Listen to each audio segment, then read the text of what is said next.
Bonjour, Bonjour, vous êtes Virginie Monasso, et vous êtes étudiante en... en deuxième année de BTS Communication. Est-ce que vous pouvez un peu parler de votre parcours, quelle filière vous avez fait au niveau scolaire? Alors moi j'ai fait une terminale économique et sociale, ensuite je ne savais pas trop où aller parce qu'on m'a pas beaucoup enseigné, donc j'ai fait une année sabbatique où j'ai beaucoup voyagé, j'ai travaillé pour voyager. Et puis je suis revenue à un BTS Communication et l'an prochain j'espère intégrer une licence en ressources humaines ou alors en communication des ONG.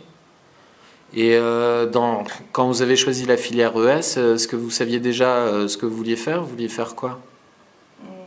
Je savais pas du tout en fait. C'était moins difficile que S et c'était ça fermait moins de portes que L. Mais en termes vous n'avez pas de projet précis professionnel? Maintenant si, mais à l'époque absolument pas. D'accord. Donc c'est difficile de choisir à 18 ans de savoir quoi faire plus tard? C'est très difficile, puis on nous demande beaucoup trop tôt, je trouve, de savoir ce qu'on a envie de faire. On nous demande dès la troisième, alors que ça, quand on a 14-15 ans, on ne sait pas du tout ce qu'on a envie de faire. Et vous avez des regrets par rapport à ce parcours scolaire ou finalement c'est pas grave ce temps de cette année sabbatique par exemple qui permet de mieux se trouver soi-même? Cette année sabbatique, justement, elle m'a permis de mieux savoir ce que j'avais envie de faire. Elle est un très bon point sur mon curriculum vitae. Mais c'est vrai que maintenant j'ai 22 ans et je suis toujours en deuxième année de BTS. Donc j'aurais peut-être aimé avoir des informations plus précises et plus tôt. Et par rapport au métier que vous envisagez, donc c'est plutôt des RH et des choses comme ça? C'est plutôt des relations humaines.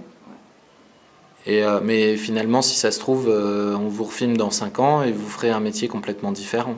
C'est possible.